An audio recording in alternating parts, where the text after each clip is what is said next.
मैं जब बीए पास हुआ, ग्रेजुएशन किया,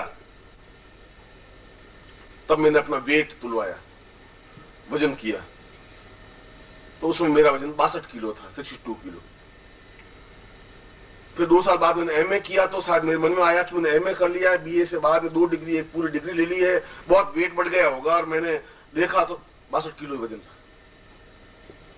और बाद में पीएचडी कर ली, तब भी 62 किलो वजन था। तो तुम्हारी साधना करने से तुम्हारा वेट बढ़ नहीं जाएगा, वजन बढ़ गए तो मालूम पड़ गया अब मेरी साधना में ज्यादा सफलता मिल गई, या चेहरे पर कोई रोशनी तेजी से बहेगा नहीं, कोई लाइट लगाने की रात को जरूरत नहीं है, आप खड़े हुए घर में रोशनी फैल गई। यह तो तुम्हारे जीवन की पूर्णता का एक चक्र है जो और ऊपर उठे हो। न शरीर में कोई अंतर आता है, न वजन में कोई अंतर आता है, और न कोई चीखने और चिल्लाने में कोई अंतर आता है। अंतर आता है एमए और बीए पास के व्यक्तित्व में अंतर यह कि वो उससे ज्यादा ज्ञानवान है, उससे ज्यादा सामर्थ्यवान है, उससे ज्यादा क्षमतावान है। इसलिए कल शाम के अपने खुद के पर्सनैलिटी से इस समय पर्सनैलिटी तुम तुलना करो तो तुम्हारे व्यक्तित्व में बहुत अधिक अंतर नहीं आ पाएगा। अंतर आ पाया कि तुमने जो कुछ प्राप्त किया है वह तुम्हारे पास जज्ब हो पाया है, वह तुम्हारे पास क्षमता हो पाई है।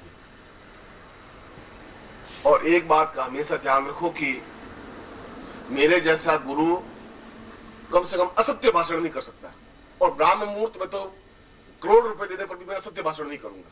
अगर मैं कह रहा हूं कि तुम बिल्कुल सही और सही सिद्धि पर हो, तो मैं गारंटी के साथ कह सकता हूं तुम सही और निश्चित रूप से सिद्धि पर हो।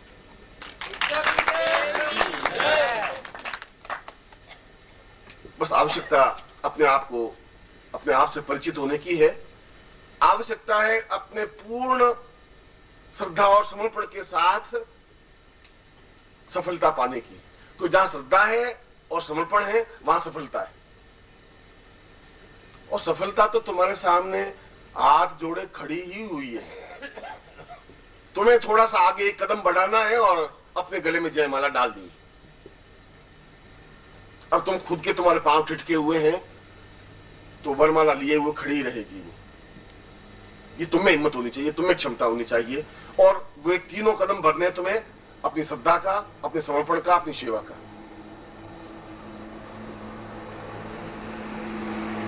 और यह जो मैंने मंत्र तुम्हें दिया है, अगर इस मंत्र से ब्रह्मोपनिषद में कह रहा है कि ब्रह्मा ने साधना सिद्ध की और उसी को या स्वर्णदेह अप्सरा को प्रत्यक्ष किया, इस मंत्र से अगर मैंने स्वर्णदेह अप्सरा को प्रत्यक्ष किया और कई वर्षों तक मेरे संपर्क में है, तो इसी मंत्र से तुम भी स्वर्णदेह अप्सरा को प्रत्यक्ष प्रकट कर सकते हैं, और उसकी पूर्णाहुति में आपको संपन्न करवा रहा हूं। समर्पण का मतलब है, आरती का मतलब है, पूर्णाहुति का तात्पर्य है कि मैंने जो मंत्र जप किया है गुरु के साक्षी में, गुरु के सानिध्य में, गुरु के शब्दों पर, और वह मुझे प्राप्त हो और जीवन भर मेरी अनुरक्त रहे। जीवन भर जो मैं कहूं वह करे, जीवन भर मैं जो चाहूं वह मुझे प्राप्त हो, उसको कहते हैं पूर्णाहुति, पूर्णाहुति प्रयोग। और इस प्रकार के प्रयोग के लिए नेक्स्ट शुक्रवार ज्यादा अनुकूल रहता है। इस प्रकार की साधनाओं के लिए, गंधर्व साधना के लिए, अप्सरा साधना के लिए शुक्रवार का ज्यादा उपयोग होना चाहिए। और फिर शुक्रवार की रात्रि को आप मंत्र जाप कर सकते हैं। विधि वही है, यंत्र वही है, चित्र वही है, क्रिया वही है। और स्वर्णदेह अप्सरा को तो प्रत्यक्ष होना ही पड़ता है, क्योंकि मैं पूर्णाहुति प्रयोग करवा रहा हूं, क्योंकि मैंने तुम्हारे शरीर में स्वर्णदेह अप्सरा को सिद्ध किया है, क्योंकि वह तुम्हारी अनुरक्तनी है।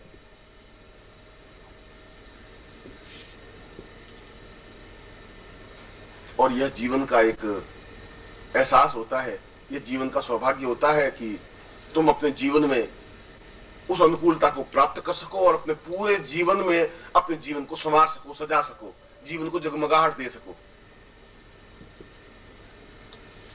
और यदि मैं इस बात को देखता हूं, अगर तुम में कमी होती, अगर तुम्हारी साधना में न्यूनता होती, तो मैं तुम्हें 2 टूक डांट करके कह सकता था कि तुम्हें कमी है। इसमें कोई दो राय नहीं, तुम जितना बिंब अपने चेहरे पर लाना चाहो नहीं ला सकते हो। यह तो मन के एकाग्र होने की बात है। क्योंकि मैं कहता हूं कि तुम्हारे सामने बिंब होना चाहिए और फिर मंत्र जप होना चाहिए, और बिंब उतना साकार तुम्हारे आंखों के सामने नहीं हो पा रहा है, इस बात को भी मैं एहसास कर रहा था। और बिंब बेकार साकार नहीं हो रहा है, इसके पीछे तुम्हारा खुद का पूर्ण रूप से डूब जाने की क्रिया नहीं है, समर्पण की क्रिया नहीं है। अगर मुझे भी साधना करनी पड़ेगी तो मुझे अपने गुरु में डूबना ही पड़ेगा। और यदि मैं बीए पास करूंगा, बीए पास करना चाहूंगा तो रात भर किताबों में डूबना ही पड़ेगा, मुझे एक एक प्रश्न याद करना पड़ेगा। आंखें लाल हो जाएगी, एकदम से चेहरा थक जाएगा, 10 किलो वेट कम पड़ जाएगा, मगर मुझे वो पूरी किताब फिजिक्स और केमिस्ट्री मुझे मौखिक याद होनी चाहिए, तब बीए में पास हो पाऊंगा। उसमें समर्पण तो होना ही पड़ेगा, उन पुस्तकों में, उस विषय में, उस सब्जेक्ट में। अगर समर्पण नहीं है तो फेल हो जाएंगे। और समर्पित होना पड़ता है, पत्नी के प्रति समर्पित होना पड़ता है, समाज के प्रति समर्पित होना पड़ता है, पैसा कमाने के प्रति, और पूर्ण समर्पण होना पड़ता है व्यापार के प्रति। जहां व्यापार में तुम समर्पित नहीं होते, व्यापार में सफलता नहीं मिल पाती। कर लेंगे 8 बजे उठेंगे, 9 बजे दुकान खोल देंगे, चले जाएंगे, शाम को 4 बजे दुकान बंद कर पिक्चर चले जाएंगे, तो फिर व्यापार तुम्हारा नहीं चल सकता। उसमें समर्पण जरूरी है, नौकरी में भी समर्पण जरूरी है, तो साधना में भी समर्पण जरूरी है। और जो समर्पण नहीं कर पाते वो जीवन में चलते तो हैं, मगर वह सफलता नहीं प्राप्त कर पाते। इसलिए तुम्हारे समर्पण में कमी नहीं है, तुम्हारी श्रद्धा में भी कमी नहीं है, कमी केवल तुम्हें अपने आप को पहचानने में भूल होने की है।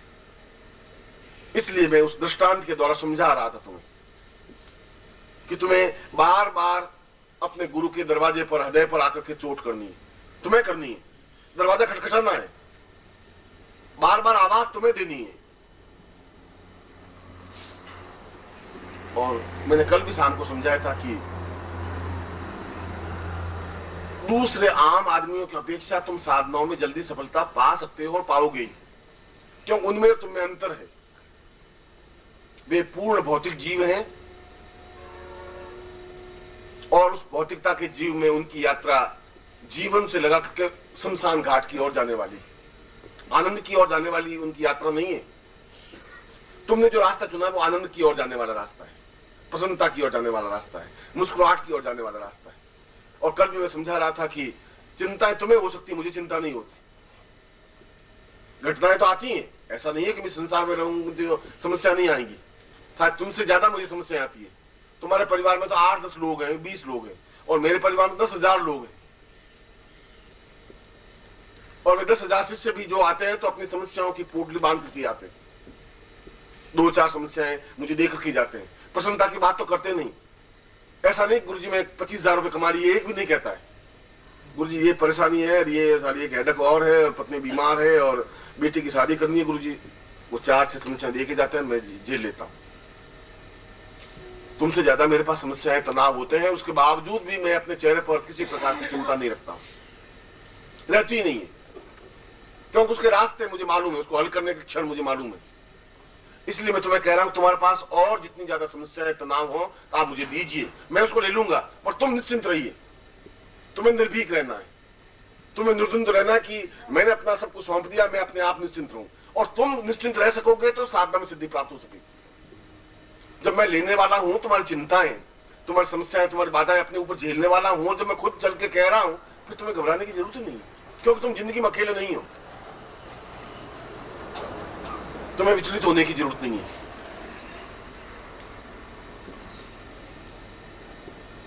इसलिए मैं अभी पूर्णाहुति उस आरती के माध्यम से संपन्न करवाऊंगा। हम उसको धन्यवाद अर्पित करेंगे कि वह हमारे जीवन को संवारने में सजग है, हमारे सामने उपस्थित है। और मैं आपको कह रहा हूं कि मैं शादीशुदा हूं, तो तुम्हें भरोसा करना ही पड़ेगा कि मैं शादीशुदा हूं। और मैं कह रहा हूं कि मेरी एक पत्नी है, इस बात को भी तुम्हें भरोसा करना ही पड़ेगा कि मेरी एक पत्नी है। और मैं कह रहा हूं मेरी पत्नी यही है। अब तुम यहाँ ढूंढने लग जाओ तो यहाँ पत्नी है नहीं, यहाँ पर भी पत्नी नहीं है, पर है, और बहुत नजदीक पत्नी है। पर तुम इसी क्षण से यहाँ कुर्ते झटक करके देखने लग जाओ तो पत्नी यहाँ नहीं मिलेगी, इसमें दबी हुई नहीं है। और तुम यहाँ कुर्ता अपने झटक करके देखने लगो, वहां सुन दिया कहाँ बैठी है, यहाँ नहीं मिल सकती। पर इसका तात्पर्य यही नहीं मेरी पत्नी है ही नहीं। मैं आवाज दूंगा, पत्नी उपस्थित हो जाएगी, और तुम आवाज दोगे, सुन दिया खड़ी हो जाएगी। अगर मैं ये बात, जो पहले बात सत्य कह रहा हूं, तो दूसरी बात भी सत्य है। मगर मुझे कॉन्फिडेंस है कि मैं आवाज दूंगा तो उपस्थित होगी ही। तुम्हारे मन में संशय संशय कि बुला तो ले, शायद आएगी भी कि नहीं आएगी, कि अब गुरु जी कह रहे हैं तो शायद सही होगा, और अब कह नहीं सकते भैया, बस अब क्या बता रहे। संशय आत्मा तुम्हारी, मेरी तो है नहीं। मुझे तो तुम पे भरोसा है। तुम रात को मुझे हाथ पकड़ के ले जाओ कि गुरु जी चलो मेरे साथ, तो मैं आपके साथ जहां भी आपको मैं चलने को तैयार हूं। मुझे है ही नहीं डर, डाउट है ही नहीं कि तुम मेरा हित कर ही नहीं सकते, क्योंकि तुम मेरे खुद के हो। तुम मेरा कत्ल नहीं कर सकते, मुझे मार नहीं सकते, मुझे समस्या पैदा नहीं कर सकते तुम्हारे। और मैं चला जाता हूँ तुम्हारे शिष्यों के यहाँ चला जाता हूँ। मैं तो पहली बार उस गांव को देखता हूँ, शहर को पहली बार देखता हूँ, उनकी कार में पहली बार बैठता हूँ कि गुरु जी घूमने चले, चलिए कि गुरु जी रात को 11 बजे आएंगे। अच्छी बात है, 11 बजे आ जाए। मेरे मन में डाउट नहीं है। इसलिए डाउट नहीं है कि मुझे भरोसा है कि तुम मेरे हो, 100% मेरे हो। इसलिए मुझे भरोसा है कि मेरी पत्नी मेरी है, एक आवाज की दूरी पर खड़ी, और इसलिए तुम्हें विश्वास होना चाहिए कि तुम्हारी आवाज की दूरी पर वह खड़ी। और इसी मंत्र को तुम्हें पुनरुक्ति करना है। जब भी इस मंत्र का उच्चारण करोगे 100 बार या एक माला, और आवाज दोगे तो तुम्हें आवाज सुनाई देगी, तुम्हारे सामने उपस्थित होगी, तुम्हारा कहना मानेगी, तुम्हारे जीवन को संभालेगी, क्योंकि मैंने तुम्हारे शरीर में स्वर्ण दिया को सिद्ध किया है। और मैंने किया है तो निखिलेश्वरानंद ने सिद्ध किया है। मामूली बात नहीं है, बहुत बड़ी बात है, बहुत बड़ी घटना है जीवन की।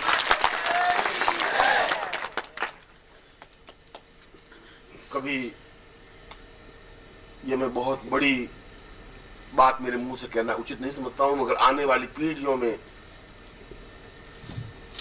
कभी जब तुम ये कहोगे कि मैं निखिलेश्वरानंद का शिष्य हूं, तो आने वाली पीढ़ियां तुम्हें आश्चर्य से देखेंगी और तुम पर गर्व करेंगी, और ये बहुत बड़ी बात होगी।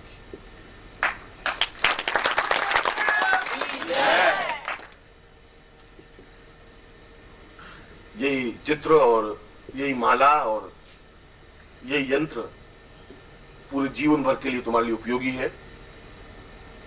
इस स्वर्ण देहा को प्रत्यक्ष उपस्थित करने का, बुलाने का, और उनसे सब कुछ प्राप्त करने का।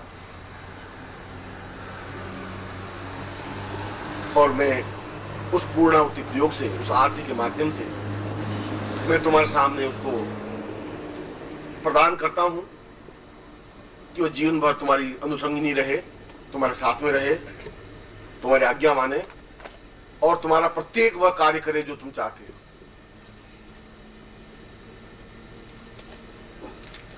मुझे अत्यंत प्रसन्नता है कि तुमने रात्रि को सही ढंग से साधना की। मन को एकाग्र तुम नहीं कर पाए हो, और मन को इतना जल्दी एकाग्र शायद नहीं भी कर सकते। अपने सामने उस उर्वशी के बिंब को स्पष्ट नहीं कर पाए हो, शायद इतना जल्दी नहीं भी कर सकते, क्योंकि तुम्हारे जीवन की पूंजी कुछ और है।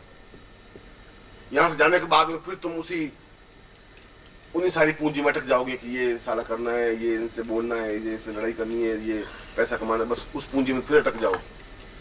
तो तुम्हारी कमाई कुछ और है, कर कुछ और रहे हो, विरोधाभास थोड़ा है। इसलिए कभी कभी मन एकाग्र नहीं होता, इसलिए असंशय है, इसलिए निश्चय अनिश्चय है। मगर कहीं पर भी हिचकिचाहट करने की जरूरत ही नहीं है। कल रात को भी मैं तुम्हें एक ही बात कही थी कि तुम्हें कुछ करना नहीं है, केवल अपना हाथ सौंप देना है। बिल्कुल 19 साल की औरत लड़की को कुछ ज्ञान नहीं है कि ये व्यक्ति क्या है, कैसा है। जब मेरी शादी हुई तब तो मैं तो अपनी पत्नी को देखा ही नहीं था। उस समय तो राजस्थान में देखा नहीं जाता था। पहले डेटिंग वगैरह नहीं होती थी। गए और पत्नी को पूछा और इंटरव्यू लिया, और भाई तुम कौन हो, मेरे साथ रहोगी भी नहीं रहोगी, तुम्हारा कोई लव अफेयर चल तो नहीं रहा है, क्या पोजीशन है तुम्हारी, ऐसा। अब तो शायद पूछते हैं, भाई कुछ हो तुम्हारे मन में किसी से लव अफेयर तो बता दो, मैं देख लो भैया। वो कहे नहीं ऐसा कुछ नहीं है, जो कुछ था वो सब फिनिश।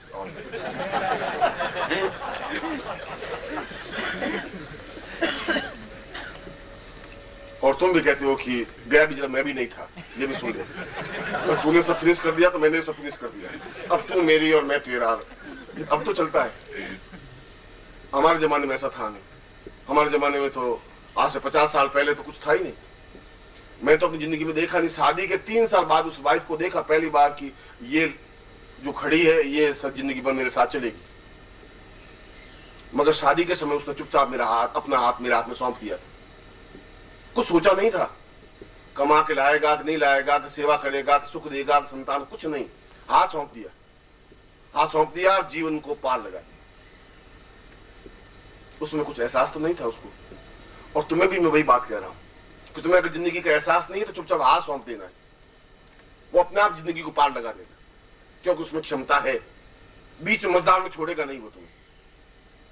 और मैं तुम्हें मझधार में छोड़ने के लिए पैदा ही नहीं हुआ हूं, मैं तुम्हें पकड़ने के लिए पैदा हुआ हूं, तुम्हें जिंदगी को पार लगाने के लिए पैदा हुआ हूं, मैं तुम्हारे जीवन को पूर्णता देने के लिए उपस्थित हुआ हूं। और मेरी उपस्थिति एक जिंदा व्यक्ति की उपस्थिति है, प्राणवान व्यक्ति की उपस्थिति है, चेतना युक्त व्यक्ति की उपस्थिति है। एहसास तुम्हें होना चाहिए। और जिस दिन ये एहसास हो जाएगा उस दिन अपने आप तुम्हारा जीवन समझ जाएगा, सज जाएगा, जगमगाहट प्रकाशित हो जाएगा। हमारे जीवन में जो कुछ गुरु ने काम सौंपा है वह हमें काम करना है। जो कुछ मैं अपनी पत्नी को काम सौंपता हूं वो करती है। ये ओम परम तत्वाय नारायणाय गुरुभ्यो नमः। ओम ह्रीं मम प्राण देह रोम प्रतिरोम चैतन्य जाग्रय ह्रीं ओम नमः। ओम भूर्भुवः स्वः तत्सवितुर्वरेण्यं भर्गो देवस्य धीमहि धियो यो नः प्रचोदयात्।